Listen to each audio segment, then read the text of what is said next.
Today I'll be starting 54 seeds in 4 indoor gardens. I'll be growing everything inside my apartment from start to finish. In the past, I mainly grew one thing at a time, but this year I want to see how much I can grow in roughly 100 square feet and try to actually reduce my grocery bill. First, I laid out all my options. I organized the seeds by vegetable family. All of my indoor garden machines are a little different, so I laid out a rough plan for what will go in each garden. The main thing to consider is germination rates and plant life cycles. Here's what I decided to plant.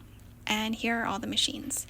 These are the affordable Amazon gardens that I showed in my last video. To keep everything organized, I start by labeling everything, then I drop in the pods and go column by column planting each seed. In the past, I would do just one seed per pod because I wasn't really pressed for time.